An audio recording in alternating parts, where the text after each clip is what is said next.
Sir 2 రోజుల నుంచి చూస్తున్నట్టయితే జానీ మాస్టర్ వివాదం గురించి మొన్న కూడా మనం మాట్లాడుకున్నాం. అలాగే ఈ రోజు ఆయన ఇందాకే అరెస్ట్ అయ్యారు కూడా. బెంగళూరు పోలీసులు బెంగళూరు బెంగళూరులో బెంగళూరులో అరెస్ట్, ఇక్కడ హైదరాబాద్ తీసుకురాబోతున్నారు. సో ఇప్పుడేమంటారు సార్ మరి? ఆయన ఏ అదేనమ్మా. నేరం అరెస్ట్ ఇదే చేశారంటారు? ఇది అరెస్ట్ చేస్తారు. ఈ అత్యుత్సాహం చూపిస్తున్నారు పోలీసులని మొన్న కూడా చెప్పారు. అత్యుత్సాహం చూపిస్తున్నారు. హోక్స్ కేసు పెట్టడం అంటే ఒక అమ్మాయి అనగానే నన్ను రేప్ చేశాడు, ఎప్పుడో 2019లో రేప్ చేశాడు ఆ, అని 2024లో చెప్తా ఉంటే దానికి ఏంటి ప్లాన్? ఇది ఎందుకు ప్లాన్ అంటే 2019లో అమ్మాయి మైనరు, అప్పుడు చేశాడు. ఇప్పుడు మెడికల్ టెస్ట్ చేసినా దానికి ఆధారాలు దొరకవు. బాడీలో అమ్మాయిని రేప్ చేయబడిందా లేదా కాదని దొరకవు. ఇవన్నీ ప్లాన్ చేసుకుని ఆ చేశారు. ఇక్కడ వెనకాల అదృశ్య శక్తి ఒకటి ఉంది. అది గ్యారంటీ. నేను మొదటి నుంచి చెప్తున్నాను, వెనకాల పొలిటికల్ యాంగిల్ ఉంది. దీంట్లో పవన్ కళ్యాణ్ బదనాం చేయడానికి చంద్రబాబు యొక్క వ్యూహం ఉంది, రాజకీయ వ్యూహం ఉంది అనేది నేను గతంలో చెప్తాను. గట్టిగా ఇప్పుడు దృఢపడతాను. ఎందుకంటే పోలీసులు 276 కేసు పెట్టడం అనేది ఎంత ఏ ఆధారాలు లేకుండా ఒక అమ్మాయి చెప్పగానే ఎవరో ఒకరు చెప్పగానే చేసేస్తారు ఆ కేసు. దాని 2019 అయితే అమ్మాయి 2019 నుంచి 24 దాకా ఎందుకు ట్రావెల్ చేస్తుంది?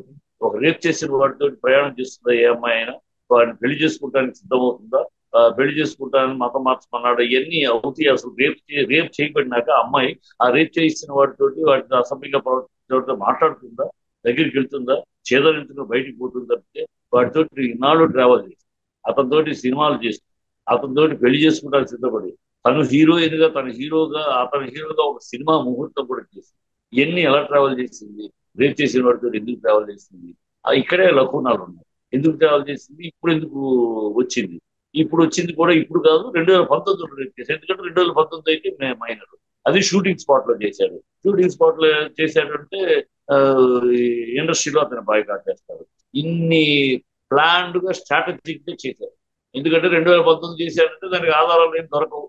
అమ్మాయిని మెడికల్ టెస్ట్ ఏమైనా తీసినా ఏముండదు, ఇప్పుడు కూడా సైన్స్ ఏముండదు ఆ 4 ఏళ్ళు అయినాక. సో ఆధారాలు ఉండవు. చేసింది ఆ అమ్మాయి మాట. ఇప్పుడు అమ్మాయి చెప్పింది వేదవాక, అమ్మాయి చెప్పింది గాస్పల్ ట్రూతా? అవి వెరిఫై చేయాలి కదా పోలీసులు. ఏమి చేయకుండా ఎలా అరెస్ట్ చేస్తారు? ఎలా అంటే ఇక్కడ వెనకాల ఏమో అదృశ్య శక్తి ఉంటే మన చట్టం, మన రాష్ట్ర దేశంలో ఏంటంటే వెనకాల పవర్ఫుల్ శక్తి ఏదైనా ఉంటే పోలీసులు ఏ చట్టాన్ని ఎట్లాగైనా వాళ్ళు వాడేస్తారు. లేకపోతే ఆ, ఏ శక్తి ఉందంటారు? అదే చెప్తున్నాను. చంద్రబాబు 100కి 100 చంద్రబాబు శక్తి, అదృశ్య శక్తి ఉంది. అతను డైరెక్ట్ గా కాకుండా అతని మనసులో ఎందుకు చేస్తున్నాడు ఈ ప్రశ్న చెప్తాను. ఎందుకు మున్నే అలవోకగా ఆరోపణ కాదు, నేను చాలా నిర్దిష్టంగా అతని వ్యూహం, చంద్రబాబు వ్యూహం కింద చెప్తే ఏంటి అతని వ్యూహం, ఎందుకు ఇచ్చేస్తున్నారు? అందరూ ఎవరినైతే కదిలిస్తున్నారో వాళ్ళందరూ ఎవరయ్యా? పవన్ కళ్యాణ్కి ముఖ్యం. జానీ మాస్టర్ పవన్ కళ్యాణ్ నా గురువు అంటారు. త్రివిక్రమ్ పవన్ కళ్యాణ్ నాతో అమితమైన స్నేహబంధం అంటారు. ఈ పవన్ కళ్యాణ్ మనుషులు అందరినీ ఒక్కొక్కరిని ఇలా బదనామం చేస్తూ వెళ్తే ఫైనల్ గా అది పవన్ కళ్యాణ్ అంటుంది. పవన్ కళ్యాణ్ అనుకో వీళ్ళందరూ ఇంతేనయ్యా, ఆడాలతో ఇలాగే. ఆయన పవన్ కళ్యాణ్ అంతే, మొదలు పెళ్లి చేసుకుని విడాకులు ఇవ్వకున్నారు, ఇంకో అమ్మాయి కడుపు చేసి ఆ ఆ పిల్లడికి 4 ఏళ్ళు వచ్చినాక పెళ్లి చేసుకున్నాడు. వీళ్ళంతా ఇలాగే ఉంటుంది, చట్టం గిట్టం ఎన్ని వీడికి ఆడాలి అని ఒక ప్రజల్లోకి ఆ మెసేజ్ తీసుకెళ్ళారు. ఆ మెసేజ్ తీసుకోవడం వల్ల చంద్రబాబుకి ఏంటి ఇంట్రెస్ట్? అది మీకు డౌట్ రావచ్చు. చంద్రబాబుకి ఏంటి అవసరం? అక్కడే ఉన్న విషయం. చంద్రబాబుకి ఏంటి అవసరం అంటే తన కొడుకుని 2029లో లోకేష్ ని ముఖ్యమంత్రిగా ప్రపోజ్ చేయాలి. ఎందుకంటే 2029 నాటికి చంద్రబాబుకి 80 ఏళ్ళు, రాజకీయ యాక్టివ్గా ఉండలేడు. సో తన తర్వాత వారసుడిగా ముందుకు తీసుకెళ్ళాలి. లోకేష్ ని ముందుకు తీసుకెళ్లాలంటే ఇప్పుడున్న పరిస్థితుల్లో ఏంటి అడ్డు? పవన్ కళ్యాణ్. పవన్ కళ్యాణ్ కాబోయే రోజుల్లో 2029 తను ముఖ్యమంత్రిగా వెళ్ళాలి ప్రజల ముందు. కాకుండా ఈసారి చంద్రబాబుకి వేశారు, మళ్ళీ 2029 లోకేష్కి ఏంటంటే ప్రజల ముందు నవ్వులు పాలవుతారు. కనుక అలా కాకుండా తను ముఖ్యమంత్రిగా పవన్ కళ్యాణ్ వెళ్ళాలి. పవన్ కళ్యాణ్ ముఖ్యమంత్రికి వెళ్ళి అంటే లోకేష్ అడ్రస్ లేకుండా పోతారు. సార్ ఇప్పుడు మీరు అన్నట్టే అనుకుందాం, చంద్రబాబు నాయుడు గారు సొంత లబ్ధి కోసం ఆయన కొడుకుని మళ్ళీ పార్టీలో బలోపేతం చేయడం కోసమే పవన్ కళ్యాణ్ గారి మీద బురద జిమ్ముతున్నారు అనుకుందాం. ఇప్పుడు ప్రెసెంట్ పవన్ కళ్యాణ్ గారు కూటమిలో భాగమై ఉన్నప్పుడు మరి ఆయన పార్టీకి మచ్చ కావదంటారా ఇలాంటివన్నీ ఒకవేళ ఆయనే చేస్తే? అదేనమ్మా, చంద్రబాబు వ్యూహమే అది కదమ్మా. వ్యూహమే పవన్ కళ్యాణ్ ఇరకాటంలో పెట్టడం, పవన్ కళ్యాణ్ మనుషులందరినీ ఒకరితో డైరెక్ట్ గా పవన్ కళ్యాణ్ చేయకుండా, పవన్ కళ్యాణ్ డైరెక్ట్ గా అంటే పబ్లిక్ దెబ్బతింది కనుక పవన్ కళ్యాణ్ డైరెక్ట్ గా తను చేయకుండా ఇండైరెక్ట్ గా పవన్ కళ్యాణ్ అతని మనుషుల్ని ఒక్కొక్కరిని టార్గెట్ చేస్తా ఉంటే ఇవన్నీ డైరెక్ట్ ఎక్కడికి వెళ్తున్నాయి?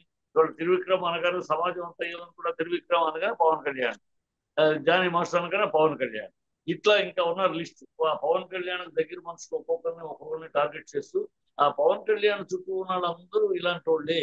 సో ఆ టీం పవన్ కళ్యాణ్ అండుకో, ఈ ఆడవాళ్ళ విషయంలో వీళ్ళు ఇలాగే ఉంటారు అని ప్రజల్లో ఒక దురభిప్రాయాన్ని, ఒక దుష్టభిప్రాయాన్ని కలిగించడం, తద్వారా ఆ, తన కొడుకుని సీఎం క్యాండిడేట్ గా 2029 అనర్హుడు అయిపోతాడు పవన్ కళ్యాణ్. ఒకవేళ బలవంతంగా ఉన్నా విడిపోవాల్సి వస్తుంది, విడిపోయి సపరేట్ గానే వెళ్ళాలి. ఒకవేళ లేదు అయినా సరే ఉంటారంటే ప్రజల్లో ఆదరణ లభించదు, దీన్ని ఎక్కువ వాడచ్చు. అతని వ్యూహం ఏంటి? ఇలా చేయటం వల్ల ఇప్పుడు ఒకే దెబ్బకు రెండు పెట్టదు. ఒకటి, ఈ పవన్ కళ్యాణ్ బదనాం చేసేది తన వ్యూహమైన ఆ నింద వైఎస్ఆర్సీపీకి వెళ్ళిపోతుంది. వైఎస్ఆర్సీపీ వాళ్ళు చేస్తున్నారు అని అనుకుంటారు. సో నింద వెళ్ళిపోతుంది. ఫలితం తనకు దక్కుద్ది. కొడుకుని ప్రమోట్ చేసుకున్నారు. కొడుకుని డైరెక్ట్ గా పవన్ కళ్యాణ్ దాటుకుని వెళ్ళలేడు.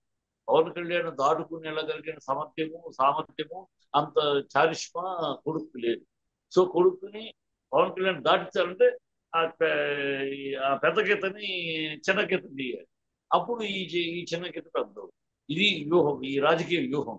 అంటే చంద్రబాబు గురించి తెలిసిన వాళ్ళకి ఎవరికైనా సరే అతని రాజకీయ వ్యూహం ఎలా ఉంటుంది, అతను ఎలా ఉంటాడు, ఎలాంటి ప్లాన్లు చేస్తాడు తెలిసిన వాళ్ళకి ఎవరికైనా. మామ విషయంలోనే ఎంత పకడ్బందీ ప్లాన్ చేశాడు, అంత మహనీయుడిని తప్పించినప్పుడు ప్రజల చేత ఒప్పించాడు. ఆయన పార్టీ కోసం చేశాడు, పాపం మంచి పని చేశాడు అని ఒప్పించాడు. ఒప్పించగలిగే ఆ సమర్థత ఉంటుంది దగ్గర. ఒక అబద్ధాన్ని నిజంగా నమ్మించగలడు, ఒక ద్రోహాన్ని కూడా త్యాగంగా వర్ణించగలడు.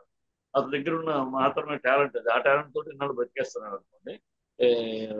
ఏది క్షుద్ర రాజకీయాలు చేసినా స్టిల్ కంటిన్యూయింగ్ అంటే ఆ భగవంతుడు ఆ వ్యూహ రచన ఇచ్చాడు. ఇప్పుడు ఆ వ్యూహ రచనలో భాగం ఇదని నేను గట్టిగా ఎదుగుతారు. కాకపోతే సపోజ్ ఇవన్నీ మీరు ఊరిని రాజకీయంగా మాట్లాడుతున్నారు, దీనికి దానికి సంబంధం ఏంటంటే అంటే నేను ఎందుకు చెప్తున్నాను, 2019లో రేపు చేశాడు అని ఒక అమ్మాయి చెప్పింది. ఆ షూటింగ్ స్పాట్ లో 100 మంది ఉంటారు వీటిలో 100 మంది క్యారవాన్ లో నేను రేపు అడిచి ఉండొచ్చు, లేదు బయటకు వచ్చి అడిచి ఉండొచ్చు, లేదా ఆ రోజు పోలీస్ స్టేషన్కి వెళ్ళి కంప్లైంట్ ఇచ్చి ఉండొచ్చు. అందులో నువ్వు క్యారవాన్ నుంచి బయటకు వచ్చినప్పుడు నవ్వుతూ ఎలా వస్తావు? రేప్ చేసిన అమ్మాయి తలదూకుని మేకప్ వేసుకుని నీట్ గా రేప్ చేయబడిన అమ్మాయి ఎలా ఉంటుందా? అంటే అక్కడ రూమ్ లో రేప్ చేయబడ్డాక నువ్వు అంత తలదూకుని అన్ని సర్దుకుని బయటకు వచ్చావా? నువ్వు వికారంగానూ దుఃఖంతో వస్తే అక్కడ చూడాలిగా, ఎవరైనా చూస్తుంటారు కదా, 100 మంది ఉంటారు, ఒకరు కాదు ఇద్దరు కాదు. ఆ వ్యాన్ దగ్గరే అసిస్టెంట్లు ఉంటారు, డ్రైవర్లు ఉంటారు, ప్రొడక్షన్ బాయ్స్ ఉంటారు, మొత్తం 100 మంది. సాంగ్ అంటే 100 మంది యూనిట్ ఉంటారు. ఎవరో ఒకళ్ళని చూస్తారు కదా, ఎవరో ఒకళ్ళు కన్నా నువ్వు నవ్వుతూ దానిలో దిగావు తప్పితే నువ్వు ఏడుస్తున్నావు, తల చెరిగిపోయి బొట్టు చెరిగిపోయి రాలేదే అంటే నువ్వు రేప్ చేసిన తర్వాత దానిలో రేప్ చేసిన తర్వాత దానిలో అలా అలంకరించుకుని బయటకు వచ్చావు, ఎవరు తెలియకూడదు. వాట్ ఆల్ దీస్ థింగ్స్ ఇవన్నీ ఆ లకునాలు కనపడుతుంది, స్ట్రైట్ లైన్ కనపడుతుంది. ఎక్కడో ఇలా ఇలా ఇలా ఆదునేసి ఎవరో చూస్తే ప్రోత్బలంతో చూస్తే ఆ అమ్మాయి కూడా పావులాగా ఉపయోగపడుతుంది. చంద్రబాబు యొక్క వ్యూహరచనది, ఆ తెలుగుదేశం వ్యూహరచన రాబోయే 2029కి ఇప్పుడే ఏమంటారు చంద్రబాబు అంటే. చంద్రబాబు మనమంతా ఇప్పుడు రేపు ఆలోచిస్తాం, ఆయన 4 సంవత్సరాల ముందుకు ఆలోచిస్తారు. 2029 నాటికి నా కొడుకు పరిస్థితి ఇవాళ సీడ్లు వేస్తున్నాడు. అది ఆయన వ్యూహం. అతను తెలియదు. ఇప్పుడు మీ కోణం ప్రకారమే ఆలోచిద్దాం సార్. చంద్రబాబు నాయుడు గారు ఇదంతా చేశారు అని మనం అనుకోవడానికి చంద్రబాబు నాయుడు గారు చేసి వైసీపీ మీద పెట్టాలి అని అనుకుంటున్నట్టుగానే సేమ్ టు సేమ్ వైసీపీ వాళ్ళు కూడా కూటమిలో అలజడులు సృష్టించాలి, వీళ్ళ మధ్య డిస్టర్బెన్స్ క్రియేట్ చేయాలి, ఒకళ్ళ మీద ఒకళ్ళు అనుమాన పడాలి అన్నట్టు వైసీపీ వాళ్ళు ఎందుకు చేయకూడదు?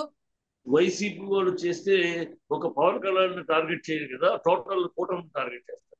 వైసీపీని కూటమిని టార్గెట్ చేస్తారు, బీజేపీ వాళ్ళని టార్గెట్ చేస్తారు, వీళ్ళ కూటమి మొత్తాన్ని టార్గెట్ చేస్తారు.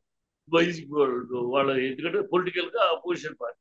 ఇక్కడ ఒక వ్యక్తిని టార్గెట్ జరుగుతుంది. ఇక్కడ అది మీరు గమనించాలి. ఒక వ్యక్తి కేవలం పవన్ కళ్యాణ్ అండ్ పవన్ కళ్యాణ్ మనుషులు వాళ్ళని టార్గెట్ చేస్తారు. ఇక్కడ ఒక వ్యక్తిని టార్గెట్ చేసిన అవసరం ఒక పార్టీకి ఉండదు. కూటమిని టార్గెట్ చేస్తారు ఎవరైనా సరే. ఎందుకంటే కూటమి పోటీ ఒకళ్ళు కాదు.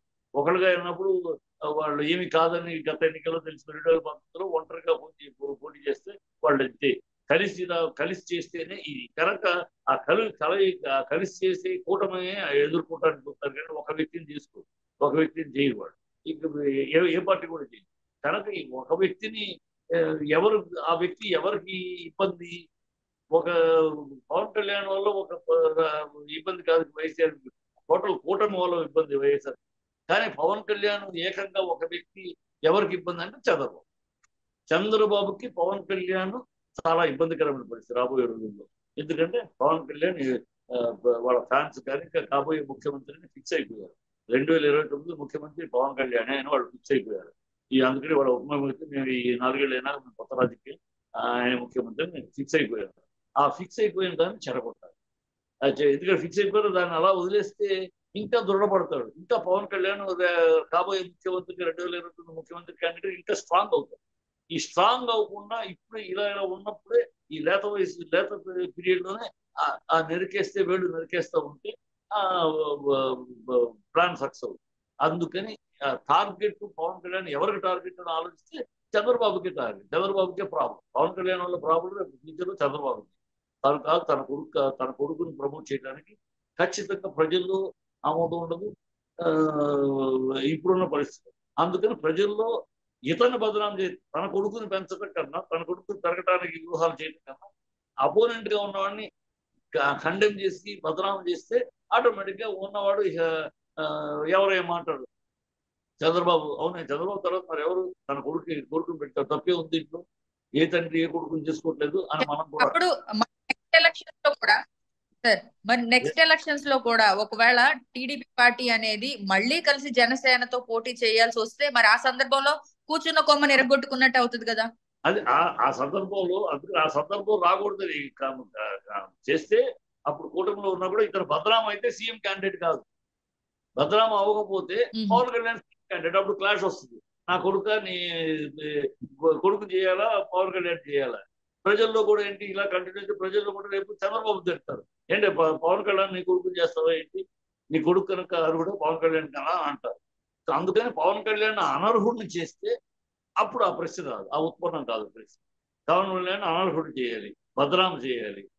అప్పుడు అంటాడు చూసారా నేను ఎంత గౌరవించారు, ఎంత స్థానం కల్పించారు, ఇలాంటి చర్యలు చేస్తూ ఉంటే ఎట్లాగండి బాధ అనిపించదండి, కష్టంగా అనిపించదండి. తమ్ముళ్ళు చెప్పండి ఇలాంటి మాటలు మాట్లాడతారు. ఆయన మాట్లాడి ప్రజల్ని మభ్యపెట్టి ప్రయత్నం చేస్తారు. అతని యొక్క వీళ్ళు చూడండి, అతను బయటపడకుండా తన చేతికి మట్టి అంటకుండా ఈ రూట్స్ లో చేస్తున్నాడు అతను అనేది కనపడుతుంది. ఎందుకంటే పోలీసుల అత్యుత్సాహమే దీనికి కారణం. ఈ యొక్క ప్రభుత్వం నుంచో ఎవరో ఒకళ్ళ శక్తి బలమైన స్ట్రాంగ్ హ్యాండ్ ఇవ్వకపోతే ఇంత ఈ తప్పని ఒక అమ్మాయి చెప్పేసి అమ్మాయి చరిత్ర ఏంటి, అమ్మాయి బ్యాక్గ్రౌండ్ ఏంటి, ఆ అమ్మాయి ఏంటి, ఆ అమ్మాయి ఇప్పుడు చెప్పిందంట 2019లో రేప్ చేశారంట, తర్వాత 19 నుంచి 24 అతతోటి తిరిగిందట, ఇప్పుడు వచ్చి రేప్ కేసు పెడద్దట, దాన్ని 376 కేసు సెక్షన్ పెట్టేసి లోపల వేస్తారట. అంటే ఎక్కడో అదృశ్యశక్తి లేకపోతే పోలీసులు ఇంత అత్యుత్సాహం ప్రదర్శించరు. పోలీసులు ఇంత అత్యుత్సాహంగా సెక్షన్లు వాడరు.